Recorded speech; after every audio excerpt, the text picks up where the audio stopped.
नमस्कार साथियों, परिहार क्लासेस में आपका स्वागत है।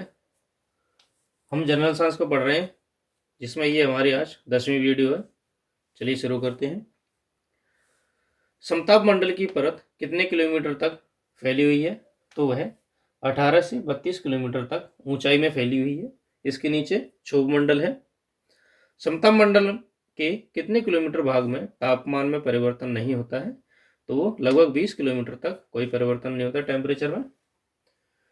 वायुयान उड़ाने की आदर्श दशा वायुमंडल के किस परत में पाई जाती है? तो समताप मंडल में, यानी कि जो प्लेन्स होते हैं वे समताप मंडल में ही उड़ाए जाते हैं।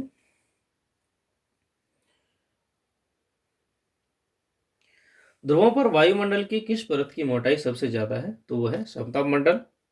धरातल से 32 से 60 किलोमीटर के बीच में वायुमंडल की कौन सी परत पाई जाती है? तो वो है ओजोन परत।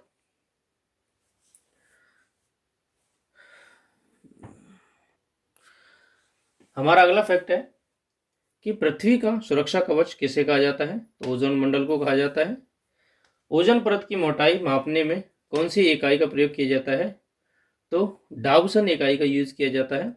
वायुमंडल में किसकी ऊंचाई 30 किलोमीटर से 640 किलोमीटर तक है? तो वो है आयन मंडल। रेडियो तरंगों या रेडियो तरंगें किस परत में पाई जाती हैं? तो वे आयन मंडल में पाई जाती हैं। अगला फैक्ट है, टेलीफोन, रेडियो, टेलीविजन एवं रडार के लिए वायुमंडल में कौन सी परत जिम्मेदार है? वो है आयन मंडल। वायुमंडल में 640 किलोमीटर के ऊपर के भाग को क्या कहते हैं? तो उसे बाह्य मंडल कहते हैं। सॉरी। वायुमंडल में किस गैस की प्रधानता होती है? तो वहां पर हाइड्रोजन एवं हीलियम गैस की प्रधानता होती है। सूर्यतप क्या है? तो सूर्य से पृथ्वी तक पहुंचने वाली सौर विकिरण ऊर्जा को सूर्यतप कहा जाता है। यह ऊर्जा लघु तरंगदैर्घ्य यानी कि शॉर्ट वेवलेंथ के द्वारा सूर्य के द्वारा पृथ्वी तक पहुंचती है।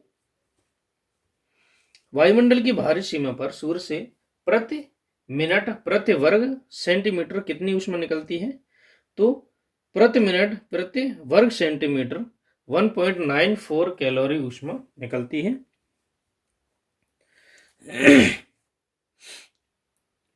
एल्बिडो क्या है? तो किसी भी सतह को प्राप्त करने वाली सूर्यतप की मात्रा उसी सतह से परावर्तित की जाने वाली सूर्यतप की मात्रा के बीच के अंतर को एल्बिडो रेट कहा जाता है।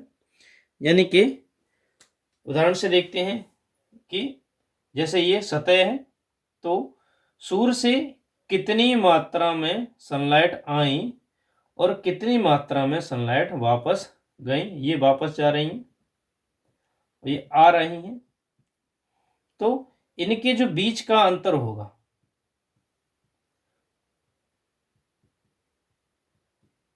उसी अंतर को कहेंगे एल्बिडो रेट या एल्बिडो। तो इसके लिए जैसे कि जो काली सतह होगी जहां पर ज्यादा ऊष्मा अवशोषित की जाएगी तो वहां का एल्बिडो रेट कम होगा, और जहां पर बर्फीला क्षेत्र होगा एवं सफेद चमकीला क्षेत्र होगा वहां का एल्बिडो रेट ज्यादा होगा, क्योंकि वहां से सूर्य की किरणें वापस चली जाएंगी एवं काली सतह से सूर्य की किरणें वापस नहीं जाएंगी, तो एल्बिडो रेट कम होगा।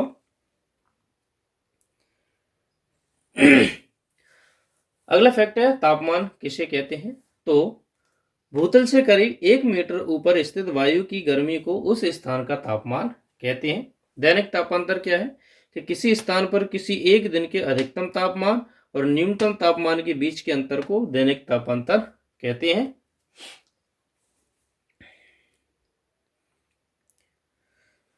वार्षिक तापांतर क्या होता है? तो दिन और रात के तापमान में अंतर होता है।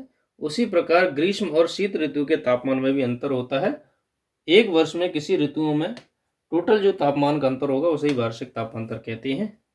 किस वैज्ञानिक ने सर्वप्रथम बर्फ के टुकड़े दो टुकड़ों को आपस में घिसकर पिघला दिया था? तो वे थे डेवी। हीरा चमकदार क्यों दिखाई देता है? क्योंकि उसमें सामूहिक आंतरिक परावर्तन होता है, इसीलिए वो चमकदार दिखाई देता है। गोबर गैस में मुख्य रूप से कौन सी गैस पाई जाती है? तो वह मीथेन।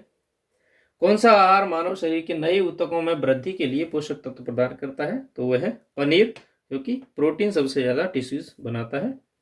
कौन एक उड़ने वाली छिपकली है? तो ड्रैको। अंगूर में कौन सा अम्ल पाया जाता है? तो उसमें टार्टरिक एसिड पाया जाता है। कैंसर संबंधी रोग का अध्ययन कहां पर किया जाता है? तो ऑन्कोलॉजी में कैंसर संबंधी रोग का अध्ययन किया जाता है। घोंसला बनाने वाला सांप कौन सा है? तो वो किंग कोबरा है, फेमस है। भारत में पाई जाने वाली सबसे बड़ी मछली कौन सी है? तो व्हेल शार्क है। दालें किसका एक अच्छा स्रोत है? तो प्रोटीन का सबसे अच्छा स्रोत होती हैं दालें। देसी घी में सुगंध किससे आती है? तो डाइएसिटिल होता है, उसी के कारण उसमें सुगंध आती है। इंद्रधनुष में किस रंग का विक्षेपण सबसे ज्यादा होता है? तो लाल कलर सबसे ज्यादा विक्षेपित होता है। सूर्य की किरणें कितने रंग की होती हैं या उनमें कितने रंग होते हैं? तो 7 रंग होते हैं।